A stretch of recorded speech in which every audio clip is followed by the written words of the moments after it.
The story of Celeste Mano is a tragic example of how stalking can turn a person's life into a nightmare and lead to fatal consequences. This case, which shook Australia in 2020, highlighted serious flaws in the system for protecting victims of stalking and prompted a rethinking of approaches to combating this crime. Let's examine in detail the events that led to the tragic death of 23-year-old Celeste and the consequences this case had for Australian society and legislation. Celeste Mano was born on November 22, 1996 in Italy. She was the middle child in the family, having an older stepbrother, Jaden, and a younger brother, Alessandro. When Celeste was still young, her family moved to Melbourne, Australia, seeking better opportunities and a new life. Growing up in Melbourne, Celeste proved to be a bright and sociable girl. In school, she was a cheerleader, demonstrating her love for dance and teamwork. Her smile, according to those close to her, could light up any room, and her laughter was contagious. After finishing high school, Celeste enrolled at RMIT University in 2015, where she studied criminology and psychology. Her choice of education reflected a deep interest in understanding human behavior and a desire to help others. Celeste dreamed of becoming a psychologist, aspiring to unravel the complex mysteries of the human mind and use this knowledge for the benefit of society. Throughout her life, Celeste maintained close relationships with her family, especially with her mother, Aggie. Their bond was incredibly strong, and Celeste always shared her thoughts, dreams, and problems with her mother. Even as an adult, Celeste kept a touching tradition. Every night before bed, her mother would come to her room to wish her good night and discuss the events of the day. After graduating from university in 2019, Celeste got a job at the Serco call center in Mill Park, a suburb of Melbourne. This job became not just her first step in her career, but also an opportunity to apply her knowledge of psychology in practice, communicating with different people and solving their problems. From the very beginning, Celeste proved herself to be a talented and dedicated employee. Her natural kindness, communication skills, and intelligence did not go unnoticed. Management quickly appreciated her abilities, and soon Celeste received a promotion, becoming a team leader. In her new position, Celeste continued to demonstrate her leadership qualities and ability to work with people. She created a positive atmosphere in the team, helped colleagues develop and effectively solve work tasks. Her professionalism and humanity earned respect from both subordinates and management. It was during this period that Celeste met many of her colleagues, among whom was Louis Seiko. At that time, nothing foreshadowed the tragedy that would unfold in the future. Seiko was one of many employees, and Celeste, as a team leader, maintained purely professional relationships with him. Alongside her career development, Celeste didn't forget about her personal life. At work, she met Chris Ridsdale, whom she later started dating. Their relationship developed gradually, and Chris saw in Celeste not only a beautiful girl but also a smart, purposeful person with a big heart. In June 2019, an event occurred at the Serco call center that would later prove to be a turning point in Celeste Mano's life. Louis Seiko, a 35-year-old company employee, received a notice of dismissal due to productivity issues. As a team leader, Celeste was assigned to escort Seiko from the office on his last day of work. This moment, which should have been a simple formality, turned into the beginning of a dangerous obsession. When Celeste led Seiko to the exit, showing compassion and professional courtesy, she shook his hand and wished him success in the future. However, Seiko's reaction was unexpected and unacceptable. He suddenly pulled Celeste towards him and kissed her on the cheek. This act shocked Celeste, leaving her confused and uncomfortable. She quickly stepped back, trying to maintain professionalism in this awkward situation. That same evening, returning home, Celeste shared this incident with her mother Aggie, expressing her surprise and discomfort at Seiko's behavior. Aggie, trying to calm her daughter, suggested that perhaps Seiko just had an innocent crush on Celeste, and that this incident shouldn't be taken too seriously. However, this maternal advice, dictated by a desire to reduce her daughter's anxiety, would later prove to be a fatally underestimated threat. About a week after Seiko's dismissal, he took the first step that would later grow into large-scale stalking, He contacted Celeste through Instagram, sending her a message that immediately caused her concern. In his message, Seiko declared his strong feelings for Celeste, claiming that he couldn't eat, sleep, or function normally at his new job without her. At first, Celeste tried to respond to these messages delicately. She politely thanked Seiko for his kind words, but made it clear that her feelings for him were purely professional, and she wasn't interested in a romantic relationship. Celeste also wished him all the best for the future, hoping this would put an end to the unwanted communication. However, Celeste's rejection only intensified Seiko's obsession. He began creating numerous fake Instagram accounts to continue contacting her after she blocked his previous profiles. The messages became more frequent and intrusive, moving from romantic confessions to explicit sexual fantasies. Celeste tried to ignore these messages, blocking each new Seiko account. However, his persistence knew no bounds. Sometimes new profiles would appear within minutes of blocking the previous ones. This situation began to seriously affect Celeste's emotional state, causing her stress and insomnia. After 6 months of continuous stalking, Celeste decided she could no longer handle the situation alone. She shared her problems with her mother Aggie and close friends, revealing the extent of Seiko's stalking. Her circle was shocked by the intensity and persistence of Seiko's actions. Aggie, concerned for her daughter's safety, insisted that Celeste go to the police. Despite her doubts, Celeste agreed, and they visited the local police station together. Celeste detailed the situation, showing numerous messages from Seiko and explaining how his actions were affecting her daily life. However, the police response was disappointing. The officer who received them stated that technically Seiko hadn't committed any crime. He advised Celeste to just ignore the messages or delete her social media accounts altogether. The policeman didn't even record Seiko's name or the details of Celeste's complaint. This refusal of help deeply upset Celeste and Aggie. They left the police station feeling helpless and disappointed in the system that should have protected them. The following months became a real ordeal for Celeste. Seiko's stalking didn't stop, but instead became more intense. His messages took on an increasingly threatening nature, often containing sexual fantasies and hints of physical violence. Celeste's emotional state began to deteriorate. She suffered from constant stress, anxiety, and insomnia. Fear of Seiko began to affect her daily life. Celeste became more vigilant, often looking over her shoulder when leaving home or returning from work. Despite this, Celeste tried to maintain a normal rhythm of life. She continued to work, maintain relationships with friends and family. However, her loved ones noticed changes in her behavior.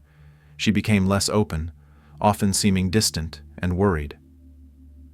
At work, Celeste tried to focus on her duties, but the constant fear that Seiko might appear in the office affected her productivity. She began to avoid social events and limited her activity on social media, trying to minimize chances of contact with Seiko. Despite all these difficulties, Celeste didn't give up. She sought support from her loved ones, especially her mother and her boyfriend, Chris Ridsdale, who did everything possible to help her cope with the situation. Despite the constant pressure from Seiko, Celeste's personal life began to take positive turns. Her relationship with colleague Chris Ridsdale, which started as a friendship, gradually grew into a romantic one. Chris proved to be a reliable support for Celeste during this difficult period. Chris, understanding Celeste's situation, showed patience and support. He didn't pressure her, giving her the time and space needed to cope with the emotional burden of stalking. His presence in Celeste's life became a source of stability and comfort. The couple began spending more time together, enjoying simple pleasures of life. They went for walks, visited cafes and restaurants, trying to create islands of normalcy amidst the chaos caused by Seiko's actions. For Celeste, this relationship became a ray of hope. She began to feel that she might be able to regain control of her life. Chris' presence gave her a sense of security and normality that she so desperately needed. However, despite these positive changes, Seiko's shadow still loomed over Celeste's life. She couldn't fully relax and enjoy her new relationship, constantly fearing that Seiko might somehow find out about Chris and direct his aggression towards him. About a year after the stalking began, the situation sharply escalated.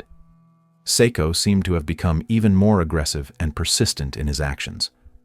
His messages took on a more threatening nature, often containing undisguised threats. One day, Celeste noticed Seiko's car parked near her workplace. This discovery shocked her, as it meant that Seiko was not limited to virtual stalking, but was physically following her. The situation worsened when Celeste discovered that Seiko had somehow found out her home address. She began to notice his car in her neighborhood, causing her constant feelings of fear and panic. These events seriously affected Celeste's psychological state. She began to suffer from panic attacks, was afraid to leave the house alone, and constantly checked if doors and windows were locked. Her work and personal life began to suffer due to constant stress and anxiety. Aggie, Celeste's mother, was deeply concerned about her daughter's condition. She saw how the once cheerful and energetic Celeste was turning into a shadow of herself. Chris also felt helpless, not knowing how to protect his loved one from this invisible but constant threat. It became obvious that the situation had gotten out of control and required immediate action. Celeste and her loved ones realized that they needed to seek help from the authorities again, despite their previous negative experience. Realizing the seriousness of the situation, Celeste and Aggie decided to approach the police again. This time they were better prepared, having detailed records of all incidents, screenshots of messages, and information about Seiko's appearances near Celeste's home and workplace. At the police station, they were met by a different officer who was more attentive to their problem. He listened carefully to Celeste, reviewed the provided evidence, and acknowledged that the situation was indeed serious and required intervention. The officer explained that while individual actions of Seiko might not fall under the definition of a criminal offense, their totality constituted a pattern of systematic stalking. He advised Celeste to apply for a restraining order against Seiko. The process of obtaining a restraining order proved to be quite complex and lengthy. Celeste had to describe in detail all instances of stalking, provide evidence, and explain why she felt threatened for her safety. This was an emotionally exhausting experience for her, but the support of her mother and Chris helped her get through it. After reviewing the case, the court issued a restraining order that prohibited Seiko from contacting Celeste in any way, approaching her, her home, or workplace. This decision brought Celeste some relief, although she understood that it was just a piece of paper that couldn't physically stop Seiko. The first month after receiving the restraining order brought Celeste long-awaited relief. Seiko seemed to have disappeared from her life. The messages stopped. His car no longer appeared near her home or work. Celeste gradually began to return to normal life. She started sleeping peacefully again. Her productivity at work improved. She even began spending more time with friends and family, rebuilding social connections that had suffered due to the stress of stalking. Her relationship with Chris also strengthened. They began making plans for the future, dreaming of a life together. Celeste even started considering moving and changing jobs to finally leave the past behind. Aggie happily observed her daughter returning to her former cheerful state.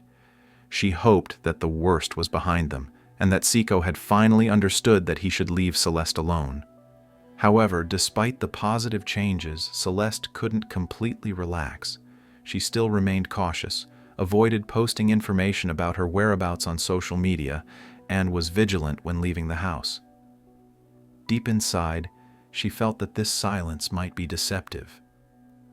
On November 14, 2020, just 2 days before the tragic events, Celeste and Chris decided to spend the day together, enjoying the gradual easing of COVID-19-related quarantine restrictions. They chose a rooftop restaurant in downtown Melbourne for their date, which offered a beautiful view of the city. The day turned out to be sunny and warm, perfect for outdoor relaxation. Celeste and Chris spent several hours at the restaurant, talking, laughing, and enjoying each other's company. They discussed their plans for the future, dreamed about traveling after the pandemic ended. During the date, the couple took several photos, including one that would later become fatal. In this picture, Celeste and Chris were embracing, their faces shining with happiness. This photo seemed particularly successful to Celeste, and she decided to publish it on Instagram to officially announce her relationship with Chris.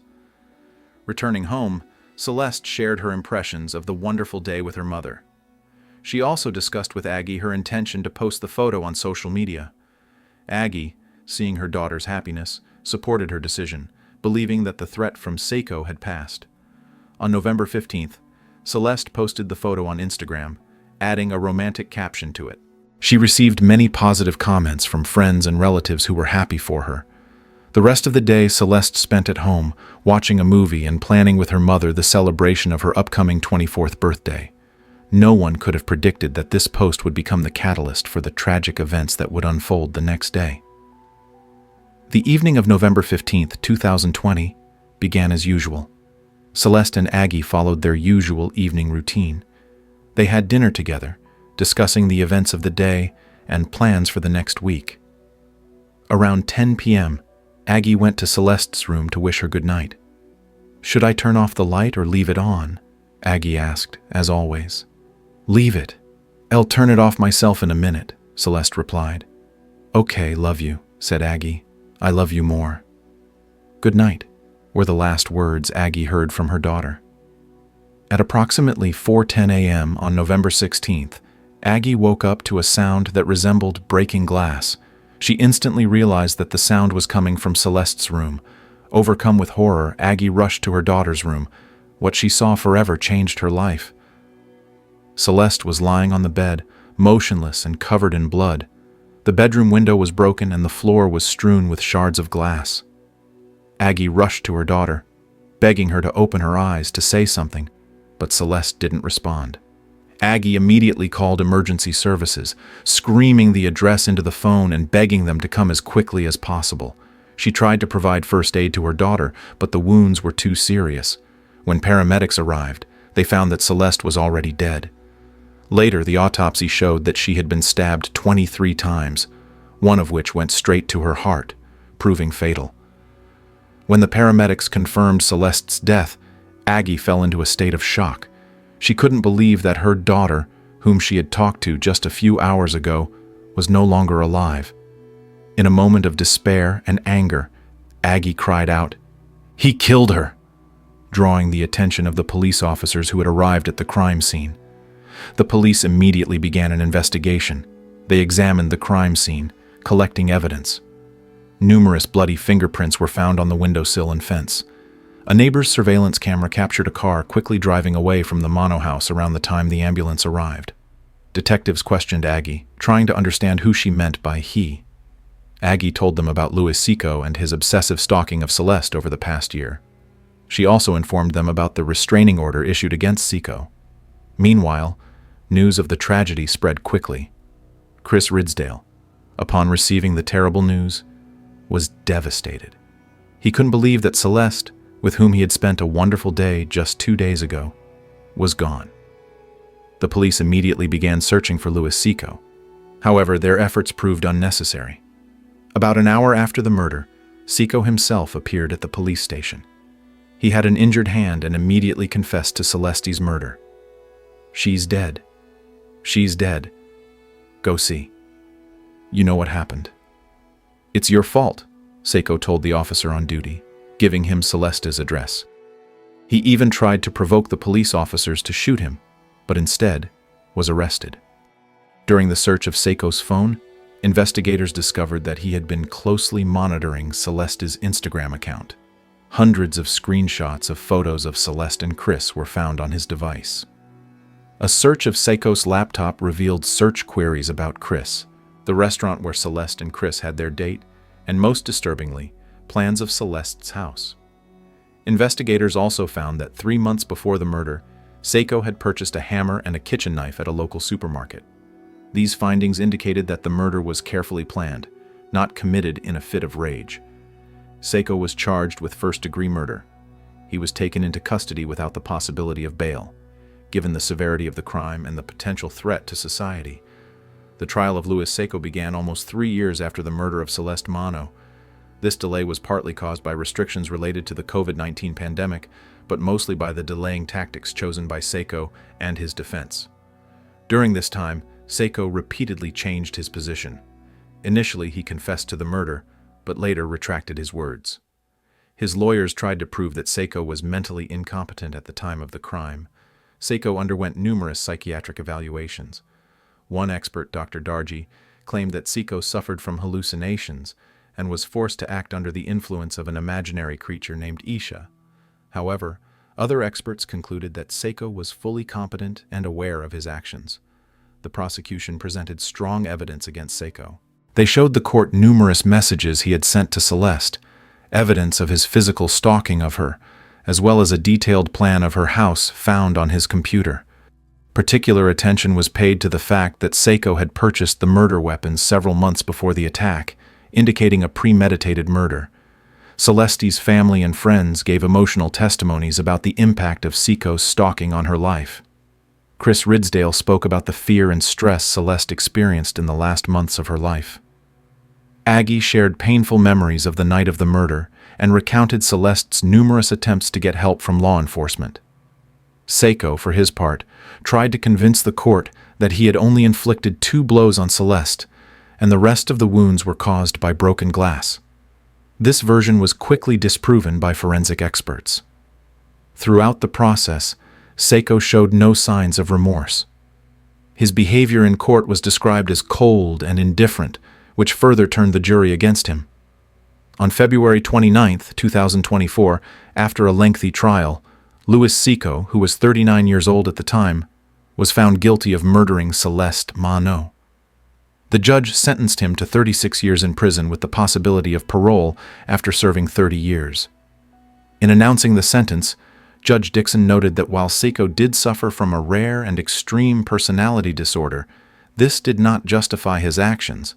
The judge also emphasized the deep trauma experienced by Celeste's family due to Seiko's actions. The reaction of Celeste's family to the verdict was mixed. On one hand, they felt relief that Seiko was finally held accountable. On the other hand, they considered the punishment not severe enough, given the brutality of the crime and the fact that Seiko had deprived Celeste of her entire future life. Aggie, Celeste's mother, expressed her disappointment after the sentencing. She stated that the court had shown mercy to Seiko, although he had shown no mercy to her daughter. Aggie also emphasized that the justice system had failed Celeste when she sought help. The verdict caused wide resonance in society. Many considered it too lenient, given the nature of the crime and the prolonged stalking that preceded the murder. Others pointed to the need for reform of legislation regarding stalking and harassment. After the conclusion of the trial, Aggie Mano decided to channel her pain and anger in a constructive direction. She launched a campaign to strengthen legislation on stalking and harassment in Australia. Her goal was to prevent similar tragedies in the future and provide better protection for potential victims. Aggie began actively collaborating with experts in criminal law and psychology. She studied the laws of various countries, looking for effective models to combat stalking. Based on this research, she developed a series of proposals for changes in legislation. One of Aggie's key initiatives was the introduction of electronic monitoring for individuals who had been issued restraining orders. She believed that if Seiko had been under such surveillance after receiving the restraining order, the tragedy could have been prevented. Aggie also insisted on the need for better training of police officers to deal with cases of stalking. She argued that if the police had taken Celeste's first complaints more seriously, the situation could have been brought under control at an early stage. Her efforts caught the attention of the Victorian Law Reform Commission, which in 2021 began an investigation into stalking laws in the state. Aggie presented the commission with 45 recommendations for changes in legislation. However, despite her persistence, the process of change proved to be slow and complex. Many of her proposals were not accepted, which caused Aggie deep disappointment. Nevertheless, she didn't give up, continuing her fight for reforms. Parallel to this activity, Aggie created the Celeste Mano Memorial Foundation. The foundation's purpose was to provide support to victims of stalking and their families, as well as to fund research in the field of stalking prevention. The foundation organized educational programs for schools and universities, teaching young people to recognize signs of dangerous behavior and seek help. Training sessions were also conducted for law enforcement officers, aimed at improving their ability to respond effectively to cases of stalking. The tragic story of Celeste Mano sparked a wide discussion in Australian society about the problem of stalking and the effectiveness of the existing system for protecting victims. Experts from various fields analyzed this case, trying to understand exactly where the system failed and how to prevent similar tragedies in the future. The story of Celeste Mano became a powerful catalyst for changes in public perception of the stalking problem. It showed that even in developed countries, there are serious gaps in the system of protecting victims of stalking, and that these gaps can have fatal consequences.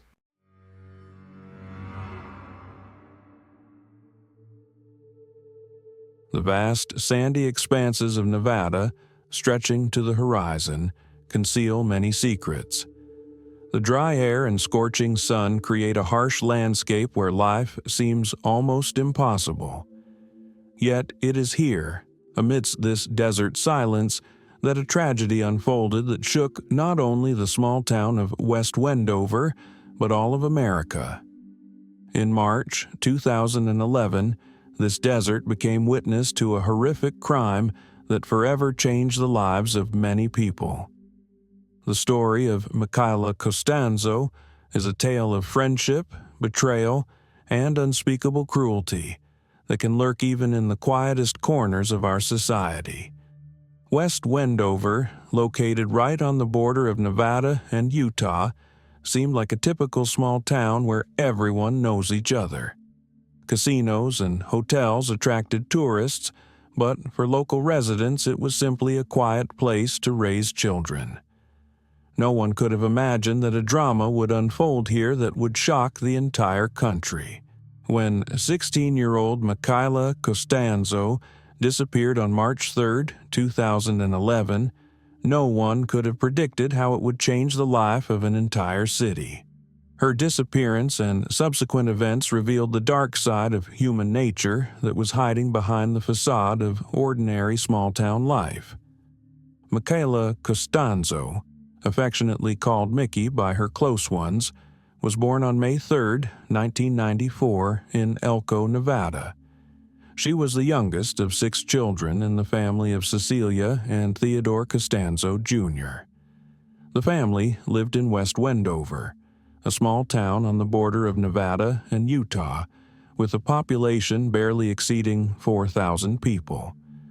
West Wendover, like many other Nevada towns, was known for its casinos, steakhouses, and luxurious hotels. However, for Michaela, it was simply her hometown where she grew up surrounded by a loving family.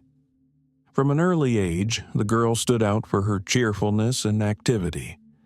Michaela had 2 biological sisters and 3 step-siblings from her mother's previous marriage.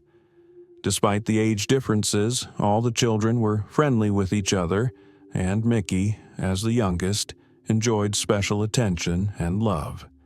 She grew up as a cheerful, sociable girl who was always the center of attention.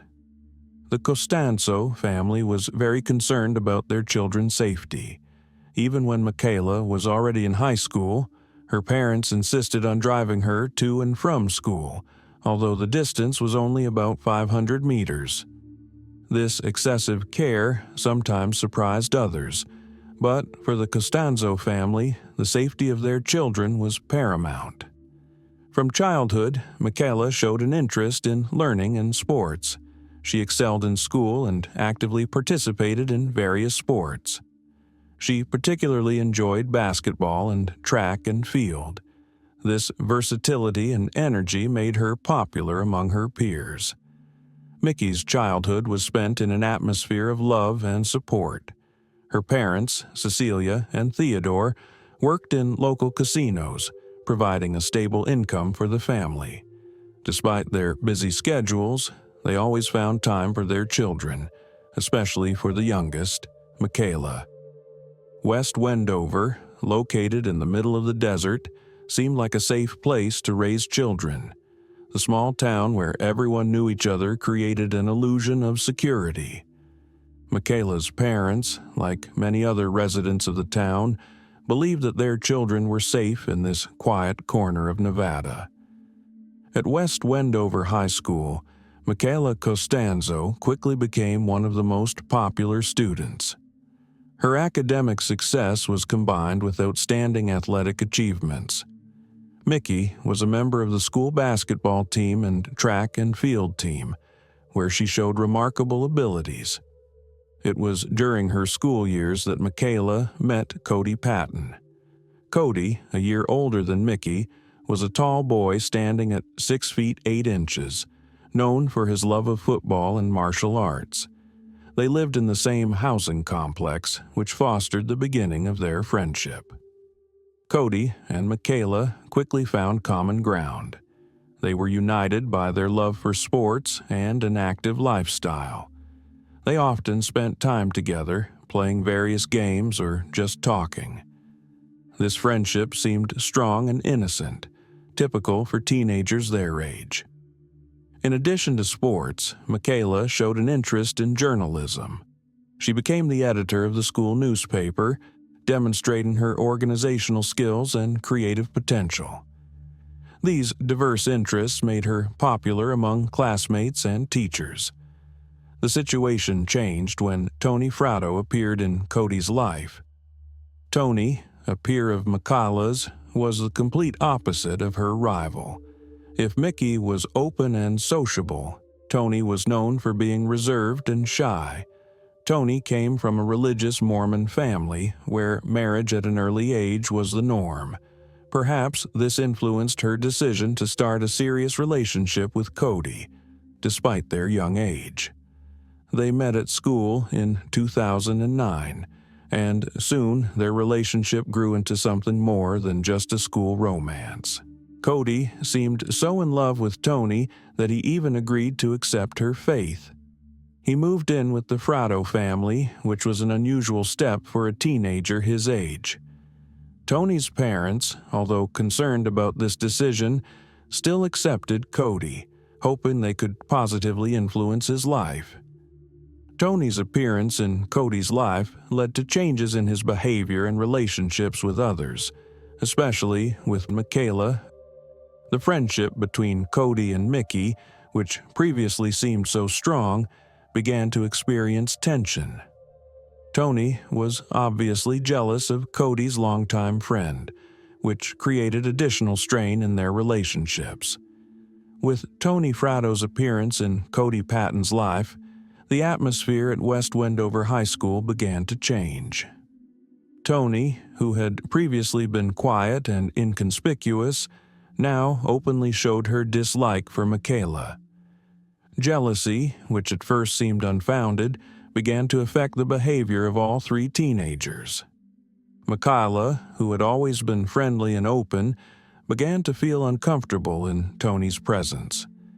Mickey's sisters and friends noticed that Tony often made unpleasant comments about her, calling her offensive names.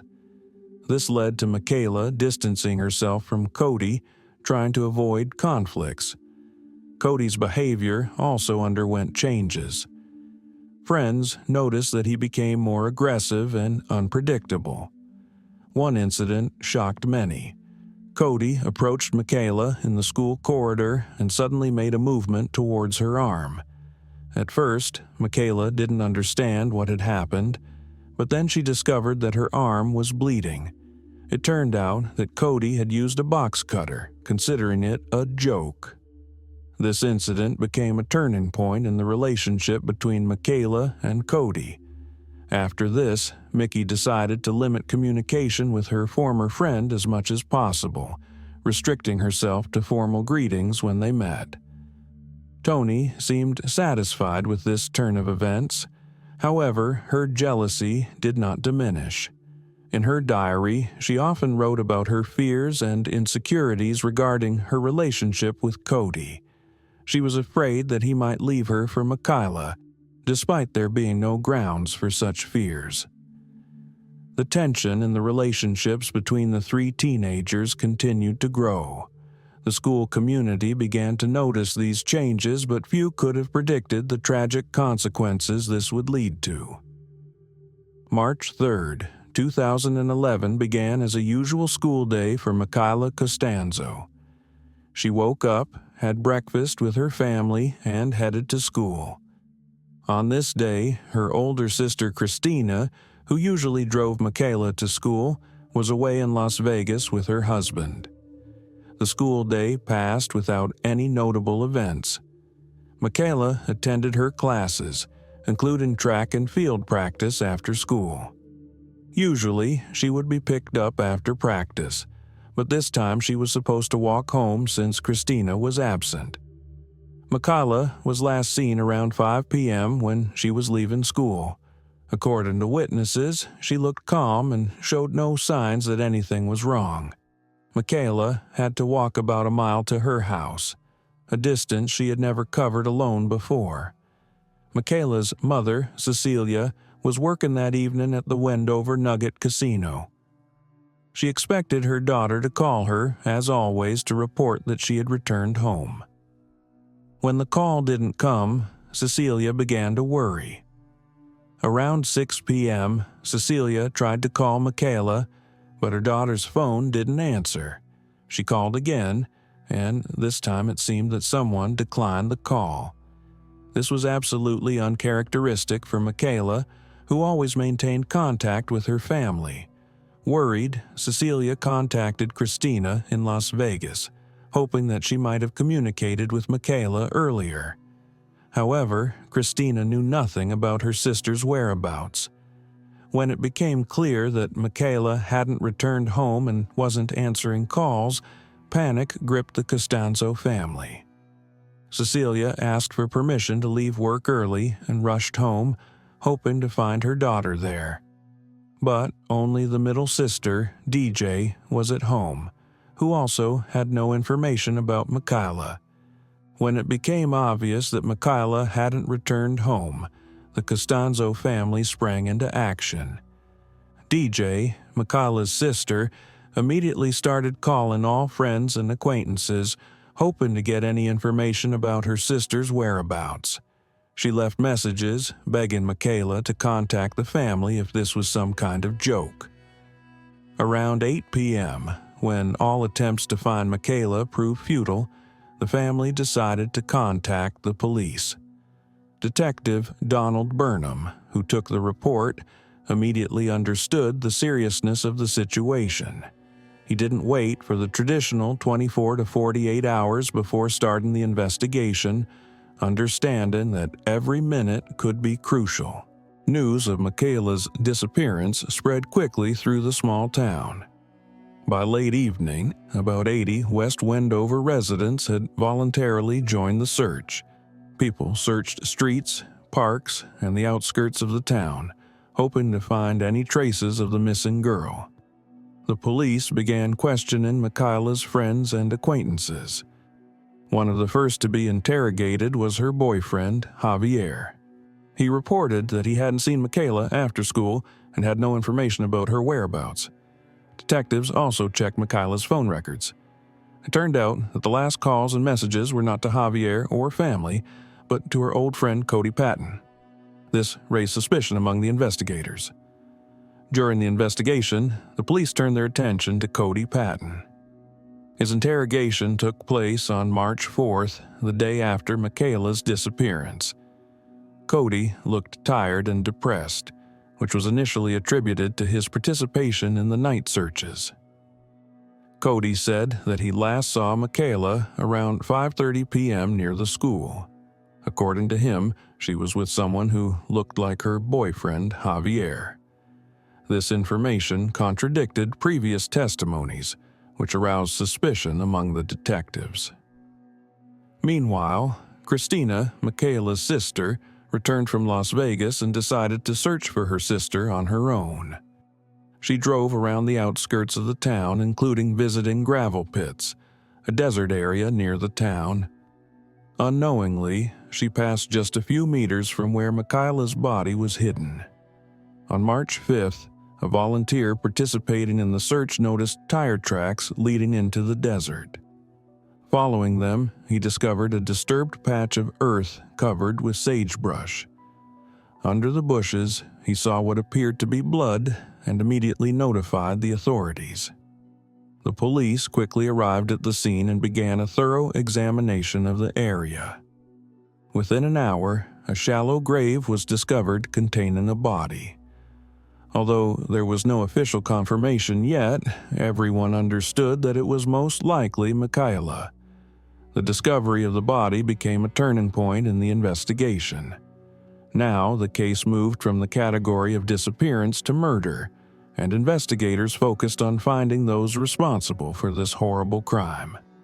The discovery of Michaela's body shocked the entire West Wendover community. Detectives waited 12 hours for forensic experts from Reno to arrive for official identification of the deceased and to conduct an autopsy.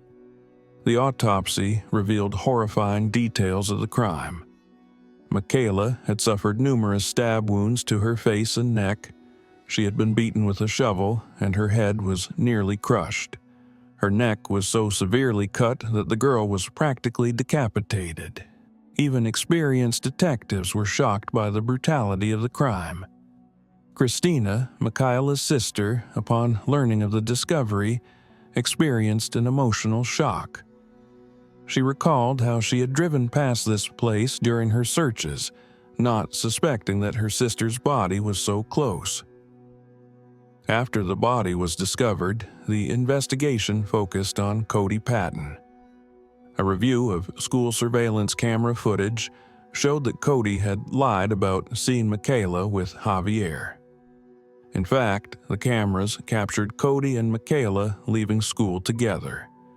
On March 7th, Cody's father, Kip Patton, brought his son to the police station for reinterrogation. Under the pressure of evidence, Cody broke down and confessed to his involvement in Michaela's death. However, his version of events was dubious. According to Cody, Michaela allegedly asked him to break up with Tony and start dating her. When he refused, she supposedly attacked him. In the course of the struggle, she allegedly hit her head and died. This version clearly did not correspond to the nature of the injuries found during the autopsy. Cody was arrested and charged with a second-degree murder. However, investigators suspected that he did not act alone. On April 22, 2011, a surprise occurred. Tony Fratto, Cody's fiancée, appeared at the office of Cody's lawyer, John Olson, and confessed to her involvement in the murder. She said that she was present during the attack on Michaela and helped Cody. Tony's confession led to her arrest and murder charges. Her version of events differed from Cody's. According to her, Cody planned to get rid of Michaela, and she reluctantly agreed to help. During the investigation, shocking details emerged. Entries were found in Tony's diary that indicated her deep jealousy towards Michaela and fear of losing Cody. This confirmed the theory that jealousy was the main motive for the crime. In May 2012, Cody Patton pleaded guilty to first-degree murder to avoid the death penalty. He was sentenced to life imprisonment without the possibility of parole. Tony Fratto, in turn, made a deal with the prosecution. She pleaded guilty to second-degree murder and was sentenced to life imprisonment with the possibility of parole after 18 years. The murder of Michaela Costanzo deeply affected the West Wendover community. The town, which was previously considered safe for raising children, now became a symbol of hidden danger. The Costanzo family experienced unspeakable grief. Cecilia, Michaela's mother, appeared on television with an emotional appeal, calling for justice. Michaela's sisters, especially DJ and Christina, suffered greatly from the loss. DJ recalled how she screamed in pain when she learned of her sister's death. Changes were made at West Wendover High School to increase student safety. Michaela's basketball jersey was hung on the gym wall in her memory. Students gathered to paint a large rock with the inscription, "Mickey, we love you." Michaela's funeral was open to the public, and over 1,000 people attended. The farewell ceremony was filled with emotions, with friends and relatives remembering how joyful and kind Michaela was. After the trial, Cody Patton was sent to the maximum security Ely State Prison in Nevada. Tony Fratto, is serving her sentence at the Elko County Jail, also in Nevada. In August 2018, while in prison, Cody married a 26-year-old woman named Amanda Smith. It's unknown whether they knew each other before his imprisonment, but it seems their relationship began through correspondence. In April 2021, having served almost 10 years of her term, Tony Fratto had her first parole hearing. Her request was denied, and the next hearing is scheduled for 2024. Michaela's family expressed disagreement with Tony's sentence, considering it too lenient. In their opinion, Tony was not just an accomplice but a key figure in planning and carrying out the crime. Despite the confessions and convictions, many questions about Michaela's murder remain unanswered. The versions of events given by Cody and Tony contradict each other and the evidence. The motives for the crime remain a matter of debate. Although Tony's jealousy is believed to be the main reason, some aspects of the case remain unclear. For example, Cody's role in all of this? Was he a manipulated victim or an active participant? This tragedy has led many to reflect on the nature of teenage relationships, the dangers of unhealthy jealousy, and the importance of being attentive to changes in young people's behavior. The murder of Michaela Constanza was a brutal reminder that even the most peaceful communities can harbor dark secrets. The event sparked discussions about the need for better protection of adolescents and the importance of early detection of problematic behavior. In West Wendover and other small towns, new youth safety and psychological support programs were introduced. Schools have begun to pay more attention to fostering healthy interpersonal relationships and recognizing the signs of relationship violence. Michaela Constanza's story remains a painful reminder of how quickly lives can change and the need to be vigilant and compassionate to those around us. Her tragic fate continues to impact the lives of many people, serving as a warning and a call for greater attention and care in our communities.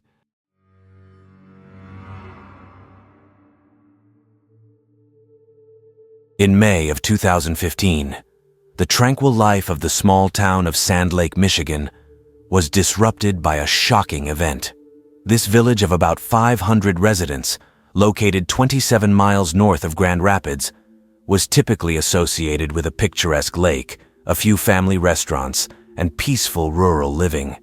However, behind the facade of this idyllic picture, a tragedy was brewing that would soon shake the entire community. On the outskirts of Sand Lake, in a house on East 128th Street, lived a couple 46-year-old Marty Durham and his 47-year-old wife, Glenna. To neighbors and acquaintances, they seemed like an ordinary married couple leading a measured life. Marty, despite his disability due to a car accident, often helped neighbors by mowing their lawns and clearing driveways in winter. Glenna was his official caregiver. Together, they hosted annual pig roast parties for friends and neighbors. However, behind this picture of well-being lay serious problems that had been gradually accumulating over the years. Financial difficulties, family conflicts, and personal demons of each spouse created an explosive mixture that eventually led to a tragic resolution. The story of Marty and Glenna began long before their marriage. They first met as teenagers when Marty was 16 and Glenna was 17. A brief romance developed between them, despite the fact that Glenna was already married to a man named Robert. However, this relationship didn't last long. Soon after, Marty met Christina Keller, who became his first wife. They met at a party when Christina was only 14 and Marty was 19. Despite the age difference, a strong feeling arose between them, and at 16, Christina became pregnant with their first child. Over the next few years, they had 2 more children. Meanwhile, Glenna remained with her husband Robert, giving birth to 2 children, Eric and Laura. However, as later became known, she never completely forgot Marty. She even retained a tattoo of his name on her arm, made in her youth. Marty and Glenna's lives diverged for many years, but fate brought them back together after Marty divorced Christina in 2000. By that time, both had unsuccessful marriages and children behind them. Their reunion seemed like a second chance at happiness, an opportunity to return to the feelings of youth. Soon after rekindling their relationship, Glenna divorced Robert, and she and Marty began living together. After a few years, they officially married, creating a new family that united children from previous marriages. At first glance, it was a happy ending to a long love story. However, reality turned out to be much more complicated than it might have seemed at first. Marty Durham's life changed dramatically in 1995 when he was involved in a serious car accident. Returning home from work, his car was hit by a truck that ran a red light. The consequences of the collision were catastrophic. Marty suffered numerous injuries, fractured ribs, jaw, legs, and severe brain damage. A significant part of his brain was damaged, leading to a prolonged coma. Doctors fought for his life, performing numerous surgeries. The family was told to prepare for the worst. However, Marty survived. After several months in a coma, he woke up, but a long road to recovery lay ahead. He had to relearn how to sit, hold his head up, not to mention more complex movements. His face was disfigured by the accident, and his brain lost some functions. Christina, who was his wife at the time, recalls wheeling Marty to a brain injury treatment center. She was shocked to see people there who had remained incapacitated for decades. Unable to leave Marty in such a place, she took him home against doctors' recommendations, taking on his care herself. After divorcing Christina in 2000 and reuniting with Glenna, Marty's life seemed to take on new meaning. He and Glenna married, hoping for a happy future together. The first years of their marriage were filled with hopes and plans. The couple settled in a house in Sand Lake, trying to create a cozy family nest. Marty, despite his limitations due to injury, tried to be useful. He tended the garden and helped neighbors. Glenna became Marty's official caregiver, receiving $3,000 a month for this. Marty also received $1,100 in monthly disability benefits. This money seemed to provide them with a stable financial situation. The couple tried to unite their families. Marty had 3 children from his marriage to Christina, and Glenna had 2 from Robert. Creating a blended family was not an easy task, but they strived to do everything possible for harmonious coexistence. Marty and Glenna engaged in various activities together. Marty loved hunting and fishing, and Glenna accompanied him on these trips. They also frequently visited local casinos, although Marty wasn't a gambler and just kept his wife company. However, behind the facade of this new life, problems gradually accumulated that would eventually lead to tragic consequences. Behind the external well-being of the Durham family, serious financial difficulties were hidden. Despite regular care and disability payments received by the couple, their financial situation gradually worsened. The main reason for this was Glenna's passion for gambling. She regularly bought lottery tickets worth $5,200 several times a week and often visited casinos. Marty's older brother Dan recalled how during their visit to Montana, Glenna insisted on frequent stops at casinos, where she inserted $100 bills into slot machines. Marty, known for his frugality, tried to save on everything, including heating and lighting the house. However, his efforts could not compensate for Glenna's large gambling expenses. Gradually, the couple began to miss mortgage payments and other bills. Credit history problems arose, which became evident when Marty tried to buy a new car and found that their credit rating had significantly deteriorated. Glenna concealed the scale of financial problems from Marty. She controlled the family finances, taking advantage of her husband's deteriorated memory after the accident. When questions arose about missed payments or debts, Glenna assured Marty that she would take care of everything. Creating a blended family proved to be a challenging task for Marty and Glenna. Children from previous marriages didn't always easily find common ground, which created additional tension in the family. Relations between Glenna and Marty's children were particularly strained. Jessica, Marty, and Christina's daughter, recalled that Glenna openly expressed her dissatisfaction with her from the age of 8. Glenna often told Jessica that she looked like her mother, which was perceived as an insult. Marty's sons also felt tension in their relationship with Glenna. The older son, Justin, often conflicted with his stepmother, leading to serious arguments and even being kicked out of the house. Christina, Marty's first wife, initially tried to maintain friendly relations with Glenna for the sake of the children. However, over time, the situation worsened. Glenna began to openly express her dissatisfaction with Christina, which complicated communication between the former spouses. Marty also began to distance himself from his family. He stopped communicating with his sister Donna for a while and didn't speak to another sister, Vicky, for almost 5 years. Marty's relatives believed that Glenna contributed to these conflicts, maintaining tension and isolating Marty from the family.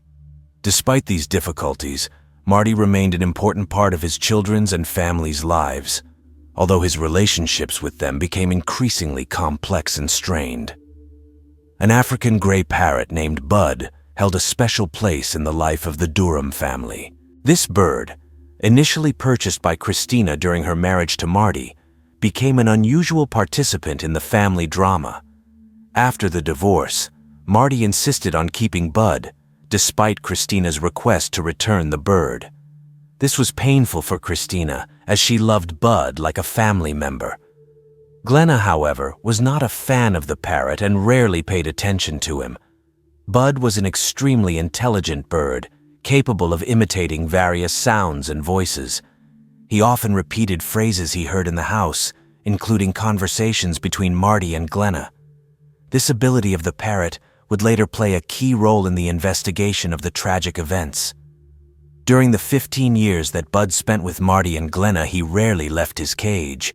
This sharply contrasted with how he was treated earlier when he lived with Christina and was a full-fledged family member. In the months leading up to the tragedy, tension in the Durham household noticeably increased. Financial problems reached a critical point when it was revealed that the house was at risk of foreclosure due to unpaid mortgage. In April of 2015, a relative of Marty accidentally saw an advertisement for the sale of their house due to debt in a local newspaper. When Marty was informed about this, he was surprised and confused. Glenna assured him that it was a mistake and she would take care of everything. Despite serious financial difficulties, Marty continued to invest money in home improvements. He had recently built a new terrace, updated his man corner in the garage, and even repainted the bathroom a few days before the tragedy. This indicated that he was unaware of the real scale of their financial problems. Relations between Marty and Glenna were also becoming increasingly strained. Neighbors and friends noticed that the couple often argued. Sometimes their disputes escalated into threats, although those around them perceived it as jokes. Donna, Marty's sister, recalled that Glenna often made unpleasant comments about Marty in the presence of other people, saying she wanted to leave him or give him to someone else. Although this was presented as jokes, such statements created an unpleasant atmosphere and caused concern among close ones. A few days before the tragedy, Marty mentioned to a neighbor that a real estate agent had come to them with an offer to sell the house. Marty was puzzled by this, which indicated how unaware he was of the real state of their affairs. The events of May 13, 2015, forever changed the lives of the Durham family and shook the quiet town of Sand Lake.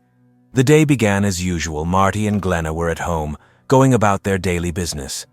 The last time neighbors saw the couple alive was on May 11th, when Marty was mowing the Reams' lawn, and then he and Glenna spent about an hour chatting with Connie and Keith Ream. Glenna then mentioned problems with Marty's insurance company. On May 12th, Keith Ream tried to contact Marty, sending text messages and calling, but received no response. This was unusual, as Marty usually responded quickly. Concerned about the lack of communication, Connie Ream came to the Durham's house several times on May 12th and 13th, but no one answered. Only the barking of their dog, Shelby, could be heard. On May 13th, around 4:30 p.m., Connie came to the Durham's house again and found that the front door was unlocked. Entering inside, she saw that the living room, which was usually tidy, was in disarray.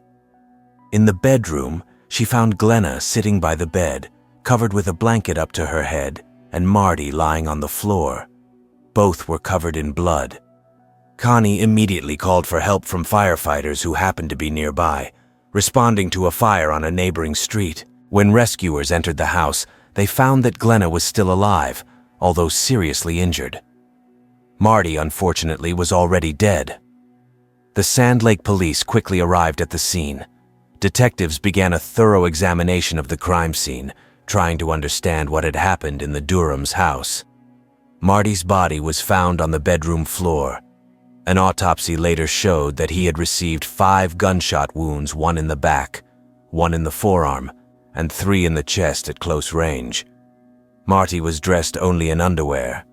Glenna was found with 2 gunshot wounds behind her ear, but her injuries were surprisingly minor. She was conscious, but initially couldn't provide any useful information about what had happened.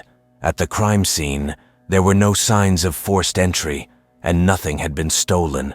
This immediately raised suspicions among investigators. They also noticed the unusual placement of the bodies and traces of blood. In the living room, they found a chair with traces of blood, indicating that Glenna might have been shot there first. On the floor lay a pillow with 2 bullet holes, suggesting that Glenna had been shot through the pillow. Near the chair, they found a Ruger revolver with 6 bullets and 2 empty cartridges. In the bedroom where Marty lay, 4 empty cartridges were found. A holster and a cartridge belt with bullets of different types lay on the bed. Investigators also noticed a bowl of spaghetti and a plate of garlic bread on the kitchen table, indicating the suddenness of the events that unfolded in the house. Glenna Durham was urgently taken to a hospital in Grand Rapids for medical care. Despite gunshot wounds to the head, her condition was stable and she remained conscious. This gave investigators an opportunity to conduct the first interrogation, albeit under limited circumstances. During the first conversation with detectives, Glenna claimed she didn't remember the events that led to the shooting. Her last memories, she said, were related to getting a flu shot and preparing for Mother's Day. In a state of severe emotional shock, she insisted I didn't shoot my husband. I would rather have divorced him and left. I know for sure I wouldn't have killed my husband. When asked about her familiarity with firearms, Glenna said that she sometimes accompanied Marty on hunting trips, but usually slept in the woods or read a book in the car. She admitted that she knew how to shoot, but didn't like it. She mentioned shooting pistols in their backyard, but emphasized her reluctance to use weapons.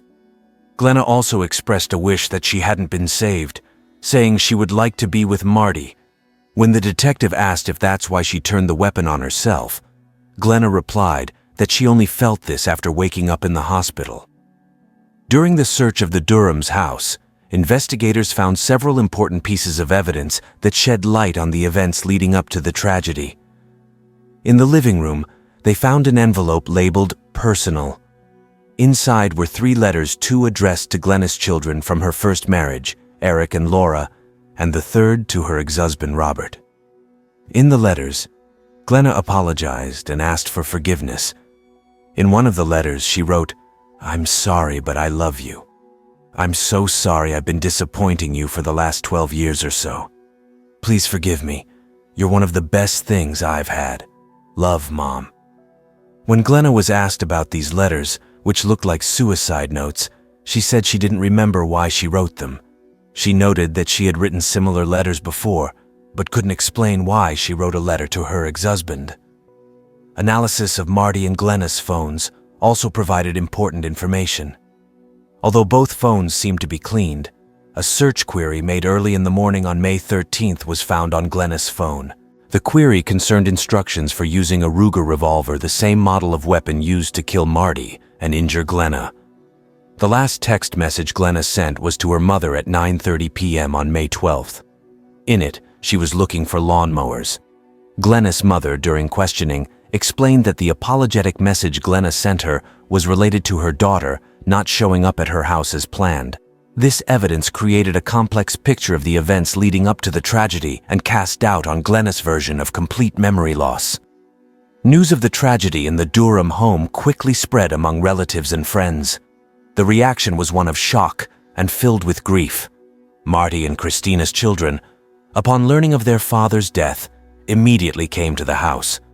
They were allowed to enter to take the dog Shelby and the parrot Bud. During this visit, they found a plastic bag in Glenna's drawer with more than 30 unpaid bills, which they handed over to investigators. Donna, Marty's sister, recalled her first emotions after the news.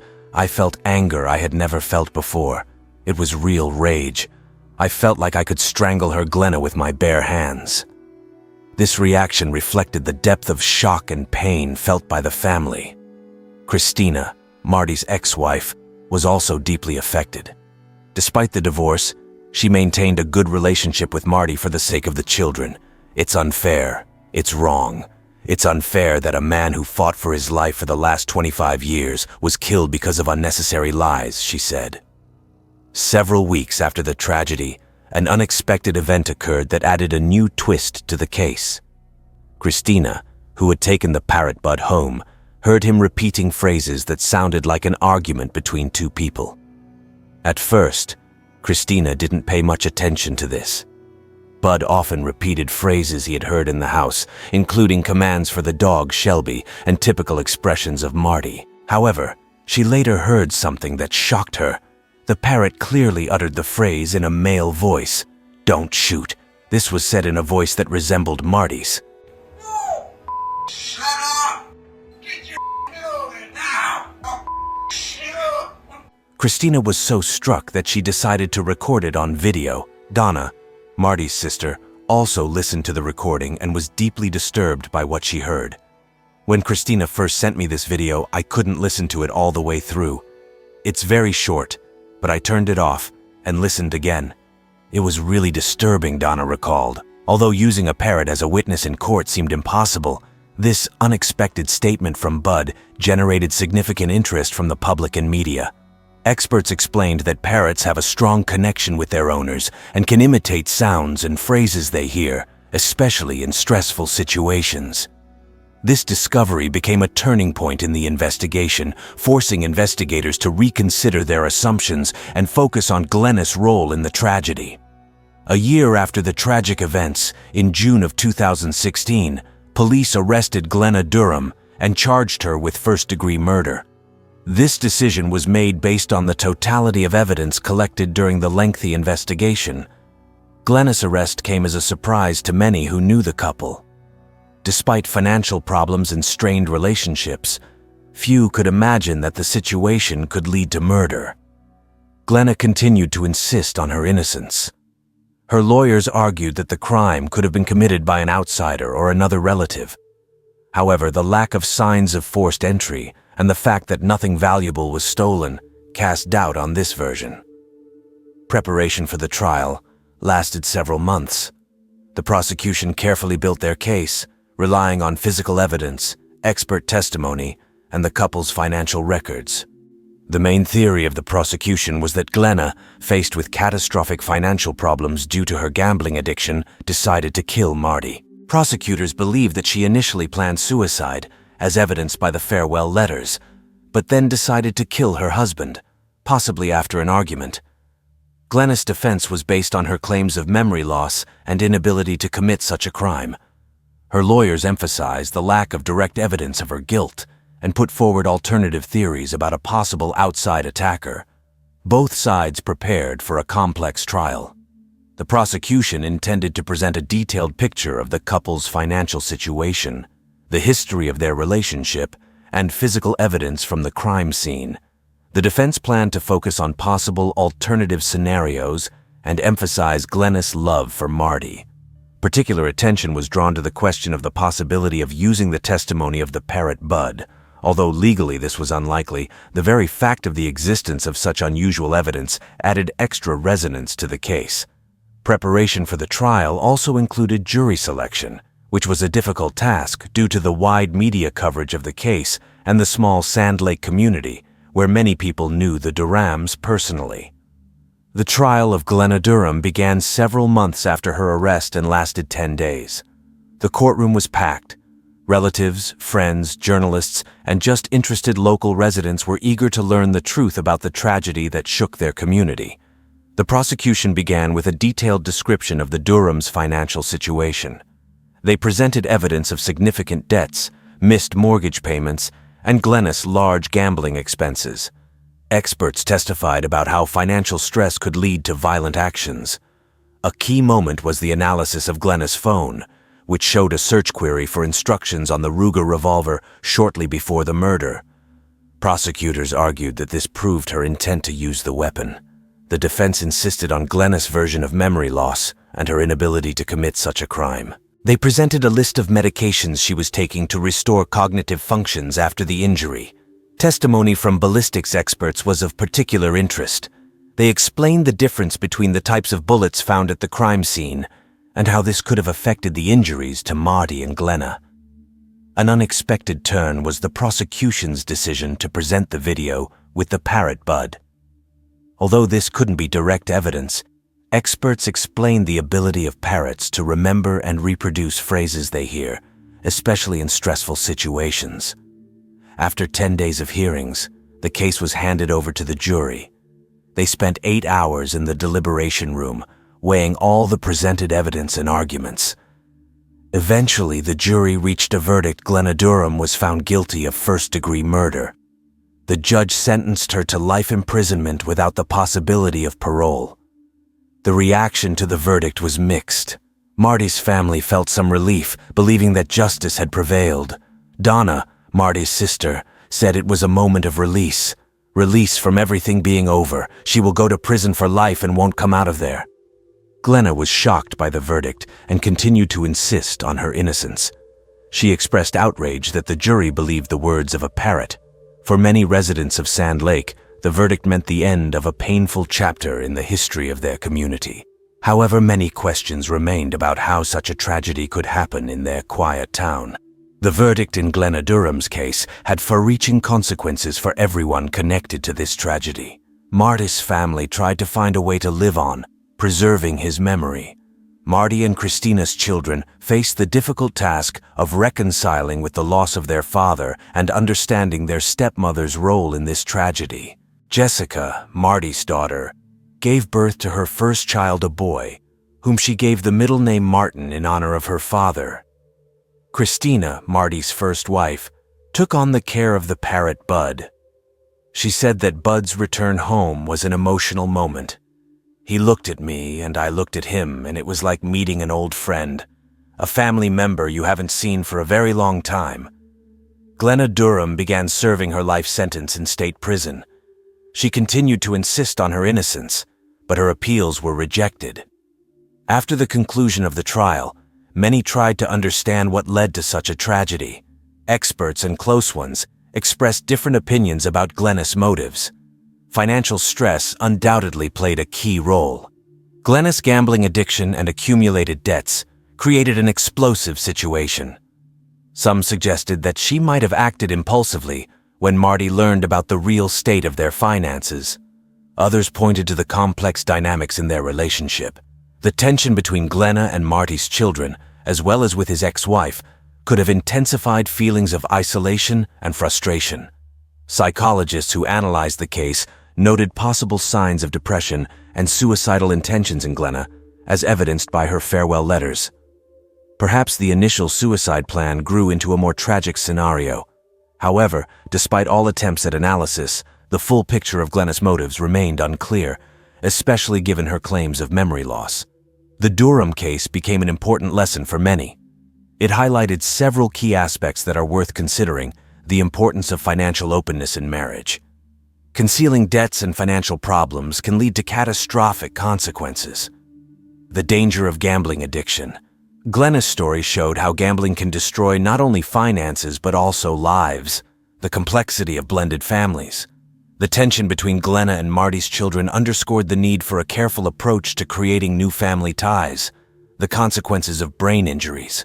Marty's condition after the accident affected the dynamics of their relationship and his ability to control family affairs. The importance of mental health.